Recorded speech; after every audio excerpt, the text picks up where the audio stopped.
Bonjour et bienvenue sur 31 Médias. Avez-vous demandé un jour ce en quoi les adeptes de telle ou telle religion croient-ils? Vous êtes-vous demandé pourquoi il existe tant de religions dans le monde? Vous êtes-vous demandé si toutes les religions étaient vraies? Dans cette vidéo, nous allons essayer d'explorer les croyances de certaines religions. Notez que cette vidéo éducative est juste une présentation des religions. Elle ne signifie pas que nous sommes d'accord avec leurs enseignements. La religion, qu'elle soit élémentaire ou organisée, a toujours existé dans le monde, et nous ne connaissons pas une civilisation ou une culture qui n'a pas de pratique religieuse. Les bouddhistes. Certaines personnes qui ne croient pas en Dieu croient tout de même en une certaine forme de spiritualité. Ce sont les bouddhistes.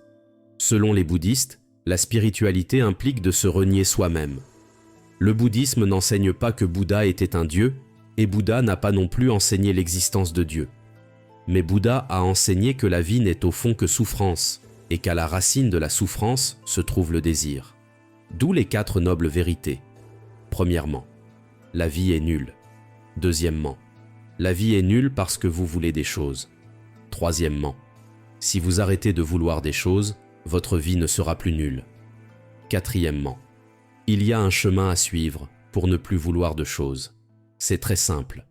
Plus vous désirez quelque chose, plus vous serez déçu de ne pas l'obtenir. Par exemple, plus vous aimez une femme, et plus vous serez déçu si elle vous rejette. Et elle pourra le faire car la vie n'est que souffrance.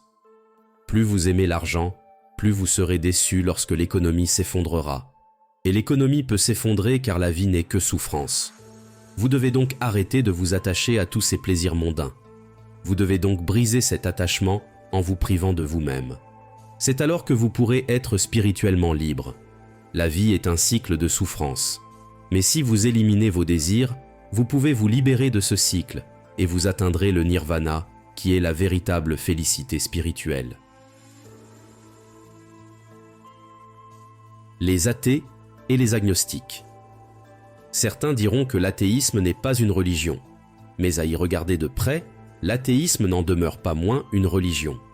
C'est une religion non organisée qui croit que Dieu n'existe pas. Mais certains athées ne croient pas nécessairement que Dieu n'existe pas. Ils disent tout simplement qu'il n'y a pas assez de preuves de l'existence de Dieu. Ils ne pourront pas dire si Dieu existe ou n'existe pas. Ce sont les agnostiques. Mais en général, les athées pensent que nous n'avons aucune raison de croire en quoi que ce soit, au-delà de l'univers matériel. Le New Age. Certaines personnes veulent la liberté spirituelle et ne veulent pas se renier. C'est le New Age. Ce type de spiritualité n'a rien à voir avec le renoncement à soi, comme nous l'avons vu dans le bouddhisme. Il s'agit plutôt du contraire. L'affirmation de soi. Ces personnes n'aiment pas la soumission qu'implique la religion traditionnelle, mais souhaitent néanmoins bénéficier du sens spirituel que la religion traditionnelle peut offrir. Il s'agit de la liberté de tracer son propre chemin spirituel. Vous regardez dans chaque religion et prenez ce qui vous convient à vous, et vous rejetez ce qui ne vous convient pas. Il s'agit donc d'un spiritualisme libertin, où chaque individu est son propre pape ou son propre gourou.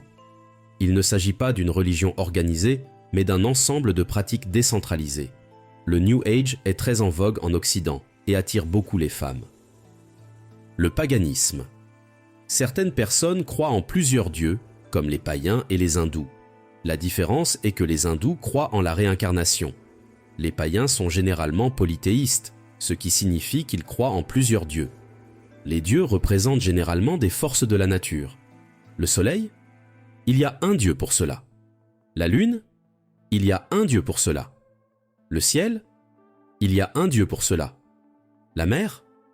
Il y a un dieu pour cela. Vos récoltes? Il y a un dieu pour cela. Etc. Comme il y a un dieu pour chaque domaine de la vie, si vous voulez réussir dans un certain domaine de la vie, vous devez gagner la faveur de ce dieu particulier. Des civilisations ou cultures différentes ont des versions différentes des mêmes dieux. Une autre chose est que les dieux du paganisme sont beaucoup plus anthropomorphiques ou humains que ceux des autres religions. Les dieux sont beaucoup plus puissants que les humains, mais ils sont tous limités. Ils ne sont pas tous puissants. Tout comme les humains, ces dieux se battent entre eux s'enivrent, se reproduisent et font des erreurs. Hindouisme. Les hindous croient-ils aussi en de nombreux dieux? C'est un peu compliqué, car il y a effectivement de nombreux dieux dans l'hindouisme, mais ils font tous partie de la même réalité ultime. Les hindous croient que l'unique réalité ultime englobe tout, mais qu'elle est reçue de différentes manières. Ils croient qu'il peut y avoir de nombreuses incarnations de Dieu ou des dieux. C'est pourquoi il est acceptable d'adorer des idoles, car le divin s'exprime à travers le physique. L'hindouisme a une approche plus pluraliste. Au lieu d'avoir un canon strict de ce que vous devez croire, comme le font certaines religions, l'hindouisme ressemble donc davantage à un buffet où l'on peut choisir de croire ce qui nous convient le mieux, car Dieu peut être reçu de différentes manières. L'hindouisme croit également que la vie est un cycle, c'est pourquoi il croit au karma et à la réincarnation. Il croit qu'il existe une hiérarchie des formes de vie, et que si vous accumulez un mauvais karma dans cette vie, vous descendrez dans la hiérarchie dans la vie suivante. Il existe également une hiérarchie des personnes. Et si vous gagnez un bon karma dans cette vie, vous pouvez monter dans la hiérarchie dans la vie suivante. Les hindous croient donc que Dieu ne fait qu'un avec l'univers, au lieu d'en être séparé. Ce qui est similaire à la façon dont les Sikhs croient en Dieu, la différence étant que les hindous vénèrent des idoles, ce qui n'est pas le cas des Sikhs. Le sikhisme. Le sikhisme ne croit strictement qu'en un seul Dieu, mais pas de la même manière que les religions occidentales la conçoivent.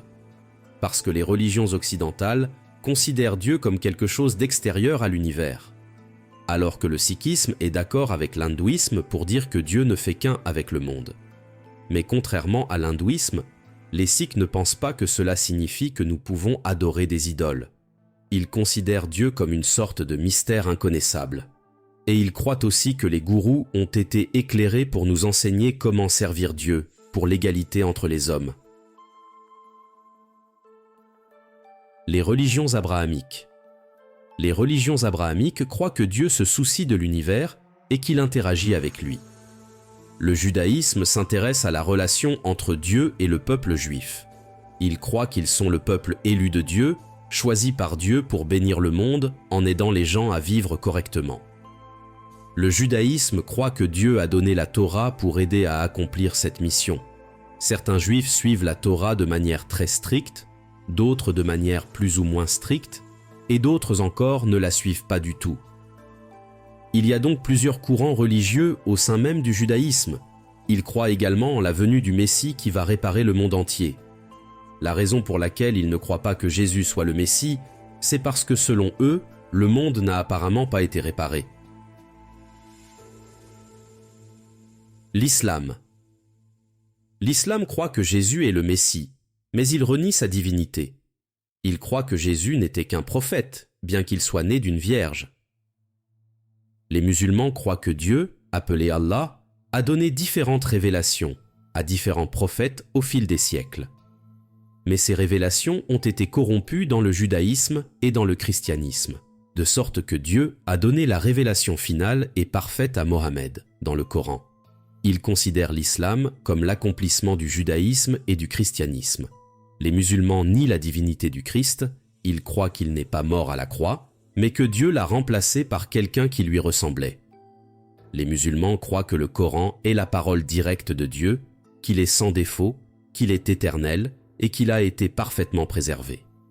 Le point central de l'islam est le fait qu'il n'y a qu'un seul Dieu, Allah. Il n'y a rien qui ressemble à Dieu. Dieu est si pur et si loin au-dessus de l'univers qu'il ne peut en aucun cas devenir un être humain.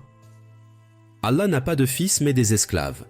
Après leur mort et après avoir pesé leurs bonnes œuvres, Allah récompensera les croyants musulmans dans son paradis, avec des femmes vierges appelées Houri, avec lesquelles les musulmans auront des rapports sexuels durant toute l'éternité.